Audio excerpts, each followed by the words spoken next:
नमस्कार, स्वागत है आप सभी का। मैं हूं आपके साथ भावना शर्मा। बात करूंगी आपसे आज अहोई अष्टमी के बारे में। तो सबसे पहले तो आप सबको बहुत बहुत शुभकामनाएं। और कार्तिक मास में कृष्ण पक्ष की अष्टमी तिथि पर हर साल अहोई अष्टमी का पर्व मनाया जाता है। इससे 4 दिन पहले करवा चौथ का पर्व पड़ा था 4 नवंबर को, और 8 नवंबर को इस बार अहोई अष्टमी जो है वो मनाई जाएगी। इस दिन जो स्त्रियां होती हैं वो अपने बच्चों के लिए व्रत रखती हैं, बच्चों की लंबी आयु के लिए व्रत रखती हैं। और ना सिर्फ कई लोगों का मानना ये होता है कि मान लीजिए आपकी संतान नहीं है तो आप व्रत रख सकते हैं कि नहीं। तो सबसे पहले इस दुविधा की अगर मैं बात करूं, कई लोगों के दिमाग में कन्फ्यूजन होता है। तो अहोई अष्टमी का व्रत आप अपनी संतान के लिए, घर में सुख समृद्धि के लिए, घर में सभी मेंबर्स के लिए रखा जाता है। अहोई अष्टमी, अहोई का मतलब होता है अनहोनी को खत्म करने वाली। तो इसीलिए अहोई अष्टमी का जो व्रत है वो खास तौर पे घर में संतान हो, घर में सुख समृद्धि को लाने के लिए, घर में हर तरह के यश को लाने के लिए, अपयश को खत्म करने वाली जो देवी मानी जाती हैं उन्हें अहोई कहा जाता है। तो इसीलिए अहोई अष्टमी का व्रत आप रख सकते हैं। अगर मान लीजिए आप बेबी प्लान कर रहे हैं अभी, तो भी आप रख सकते हैं। या फिर किसी को संतान से संबंधित दिक्कतें हैं, इशू नहीं है और आप चाहते हैं प्लानिंग करना, तो आप भी अहोई अष्टमी का व्रत जो है वो रख सकते हैं। क्या खास उपाय करने हैं, किस तरह से आपको पूजा करनी है, क्या टाइमिंग रहेगा, इसकी मैं बात करूंगी। तो सबसे पहले अगर मैं टाइमिंग की बात करूं तो शाम को 5:26 PM से लेकर के तकरीबन 6:46 PM तक का जो समय रहेगा ये पूजा का समय रहेगा, यानी कि इस समय पर आप लोग कथा कर सकते हैं।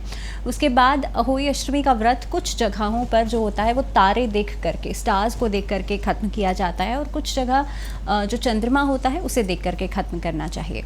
इसके अलावा ये अपनी अपनी मान्यता है कि कई लोगों को मैंने सुना है कि वो लोग तारे देख करके व्रत को पूर्ण करते हैं। लेकिन अगर हम माइथोलॉजी की बात करें तो हमेशा किसी भी व्रत का आपकी शुरुआत करते हैं, संकल्प लेते हैं सुबह, तो आपको कोशिश करनी चाहिए आप चंद्रमा का जब उदय होता है तो चंद्रमा को देख करके ही आप व्रत को पूर्ण करें।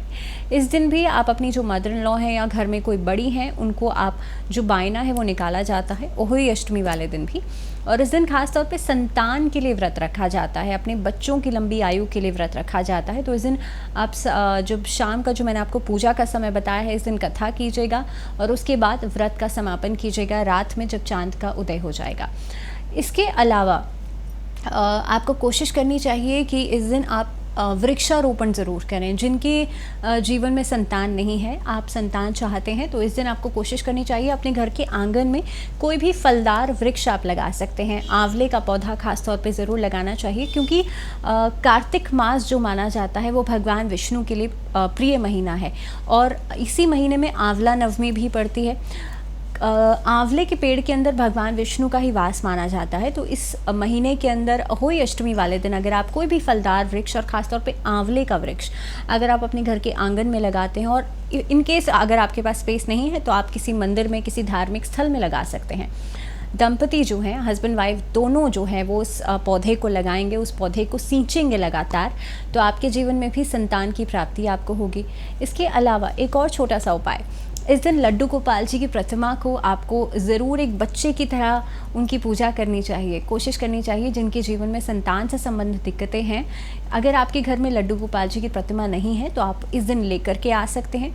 अगर है तो आप उनके वस्त्र उनको अर्पण कीजिए। इसके अलावा उनको पंचामृत से स्नान कराइए, तुलसी का पत्ता उन्हें ज़रूर अर्पित कीजिए, और साथ ही में कोशिश करें आप इस दिन भगवान विष्णु की आरती के साथ उनकी पूजा ज़रूर करें। तो ये कुछ खास उपाय हैं। आई होप कि आपके लिए भी अहोई अष्टमी का पर्व खुशियाँ लेकर के आएगा, ब्लेसिंग्स लेकर के आएगा, एंड ये सारे उपाय आपके लिए यूज़फुल रहेंगे। इसी के साथ आज के लिए फ़िलहाल मुझे दीजिए इजाज़त। नमस्कार।